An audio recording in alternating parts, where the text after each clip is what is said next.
pelo anúncio do Evangelho, sejam perdoados os nossos pecados. Amém. Mais uma vez, saudamos com muito carinho a todos que estão aqui no Santuário do Bom Jesus dos Navegantes, como aqueles que em casa, por meio das redes sociais, nos acompanham, rezam conosco, unidos nesta liturgia dominical. Na última quarta-feira, nós iniciamos o caminho chamado quaresmal. Na quarta-feira de cinzas, com aquele gesto de imposição de cinzas sobre as nossas cabeças, a igreja dava início a um grande momento que nos prepara para vivermos os maiores mistérios da nossa fé. Quais são os maiores mistérios da nossa fé? Os maiores mistérios da nossa fé, meus irmãos, não é o dia do nosso casamento, de vocês, não é o dia do nosso aniversário, do nosso batismo, não é o dia da festa do Bom Jesus, esse não é o maior mistério, mas os maiores mistérios da nossa fé é a paixão, a morte e a ressurreição de nosso Senhor. Toda a vida da igreja gira em torno desse grande mistério que iremos viver. Mas a igreja nos convida durante 40 dias para uma preparação para vivermos bem o tempo da Páscoa de nosso Senhor. E dentro desta liturgia é preciso que fiquemos sempre atentos àquilo que é proclamado, lido, para que a gente não se distraia com outras coisas e fixemos o nosso olhar, a nossa mente, a nossa inteligência naquilo que a igreja nos apresenta, seja na liturgia da palavra, seja nas orações e cânticos, para nos fazer entrar dentro deste grande mistério. A palavra-chave desta liturgia da palavra de hoje está no final do Evangelho de São Marcos. Jesus que tinha ido para o deserto, e ao sair do deserto, Jesus vai pregar o Evangelho de Deus. E como é que Jesus inicia a sua pregação? Chamando, convidando o povo a uma conversão. Convertei-vos e crede no Evangelho. Era a palavra de ordem que Jesus dava na sua pregação. E aqui, meus irmãos, nós precisamos entender o que de fato significa para nós esta palavra chamada conversão. Às vezes a gente escuta tantas vezes por aí, mundo afora, às vezes pessoas conhecidas de nós dizer: fulano se converteu. Já escutaram isso? Fulaninho agora se converteu. Ora, meus irmãos, abram bem os ouvidos. A conversão é um processo contínuo na nossa vida. Enquanto vida nós tivermos, até o último segundo da nossa vida, seja essa vida 50, 70, 100 anos, nós iremos viver o processo de conversão. Ninguém pode abrir a boca e dizer: eu sou convertido. Nós iremos viver durante toda a nossa vida, meus irmãos, um processo de conversão. E o que é de fato conversão? É mudança de atitude, é mudança de coração. Isso é de fato conversão. Do que adianta, meus irmãos, a gente dizer: eu me converti, troquei de local onde eu frequentava, mas levou as mesmas mazelas, as mesmas ruindades, os mesmos defeitos. Converteu? Não, mudou de igreja, mudou de local. A conversão, meus irmãos, é aqui, na nossa mente, é no coração. Se a mente não mudar, se o coração não mudar, você pode bater e entrar na porta do céu, que você volta, porque não mudou nem a mente nem o coração. Por isso, Jesus diz para nós que é preciso se converter. E o que é de fato converter? Ou melhor, qual é o caminho mais seguro para a conversão?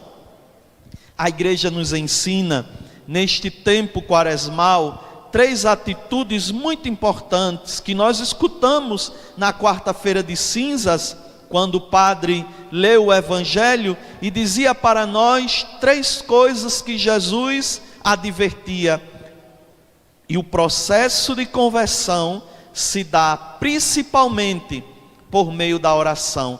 Quando eu rezo melhor, quando eu rezo mais, quando eu rezo com mais intensidade, eu estou vivendo um processo de conversão. Ah, padre, mas eu já rezo. Procure melhorar a sua oração. E o que é de fato esta oração? É o meu diálogo, é a minha conversa com Deus. Isso se chama oração. E esse é o primeiro passo para a conversão. E às vezes a gente imagina que a conversão, que a oração é coisa de desocupado, é coisa de mulher que já está aposentada, é alguém que não tem o que fazer e se ocupa de rezar sem terço, assistir todas as missas que tem. Não, meus irmãos, a oração é algo para todos nós, homens, novos, mulheres, velhos, crianças, todos nós precisamos rezar.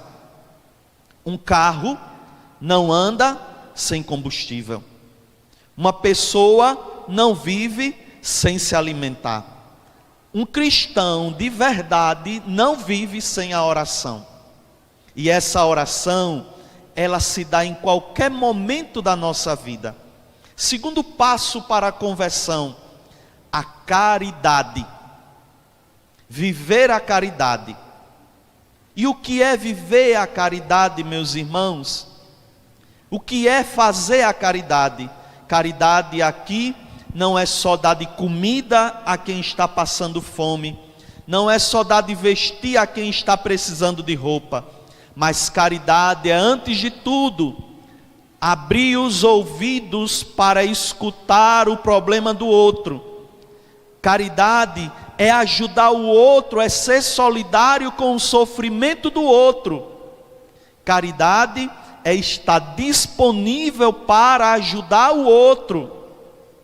E olhe que nós aqui, todos nós aqui, sabemos quem daqui da cidade, quem da nossa rua passa necessidade, tem precisão, está com algum problema no casamento, no emprego. Nós sabemos, mas a gente prefere dizer: não é parente meu, não conheço, não trabalho na prefeitura, quem quiser que resolva. Isso não é caridade, isso não é conversão. Mas quando eu me coloco para ajudar o outro, isso se chama caridade. E nós estamos dando o segundo passo para a conversão. Do que adianta eu rezar tanto, eu rezar tantos terços, mas não fazer caridade com quem está precisando?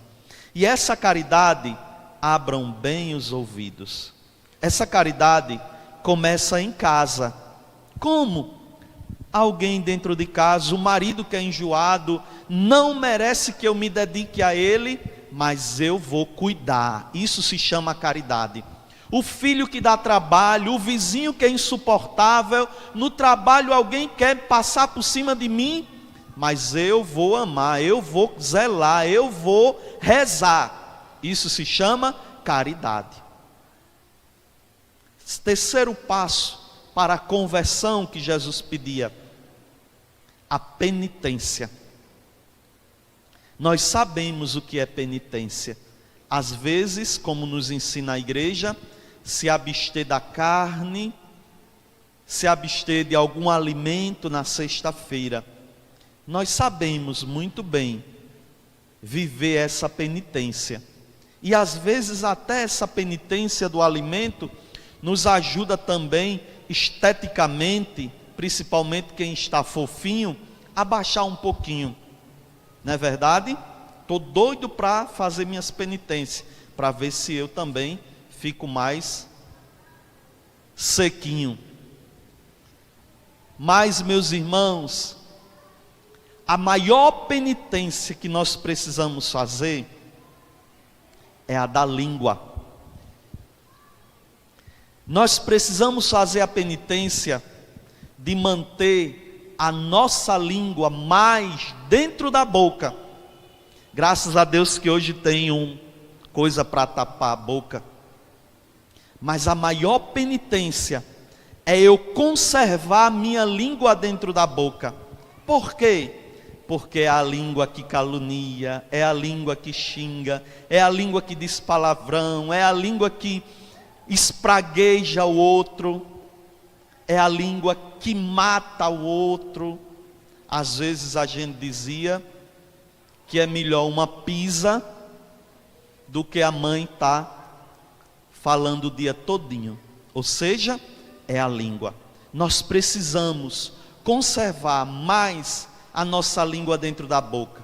E isso é uma grande penitência. Ninguém precisa cutucar ninguém. Olha o que o padre está dizendo. Todos nós caímos nesse pecado. E todos nós precisamos percorrer esse caminho de conversão. Que se dá de que maneira? Pela oração, pela caridade e pela penitência. Jesus foi para o deserto. Jesus foi para o deserto, que é um lugar de solidão, um lugar onde não tinha ninguém lá. Ele foi para se preparar para viver o sofrimento da paixão. Mas o demônio aproveitou aquele momento de solidão, de oração profunda, para tentar Jesus. E nós conhecemos quais foram as tentações. O demônio tentou seduzir Jesus, mas Jesus, meus irmãos, resistiu firmemente a toda a tentação do demônio. Mas por que Jesus resistiu à tentação do demônio? Por que Jesus resistiu à tentação do demônio? Porque Jesus estava fortificado pela oração, pela penitência e pela caridade. Queremos vencer a tentação do demônio? Queremos vencer a sedução do demônio? Entremos dentro do deserto, pratiquemos a oração, a caridade e a penitência, para poder resistir à cilada do demônio. Não tem outro caminho melhor para viver este tempo quaresmal, para ser firme na tentação do demônio, do que percorrer esse caminho tão seguro que Jesus nos indica, que a igreja nos convida a praticar. Cuidado, como dizia Jesus no evangelho de quarta-feira, cuidado, para quando praticar uma dessas coisas, não pegar o celular e fazer uma selfie, né? E dizer, olha ali, eu estou dando esmola a fulano, sou eu que estou dando um saco de esmola, sou eu que estou rezando. Ninguém precisa saber aquilo que a gente faz. Somente Deus, que conhece o mais profundo, é que precisa saber. Vamos pedir a Jesus nesta missa, que nos dê a graça da conversão. Todos nós precisamos, inclusive o Padre. Louvado seja nosso Senhor Jesus Cristo. Seja louvado. Creio em Deus.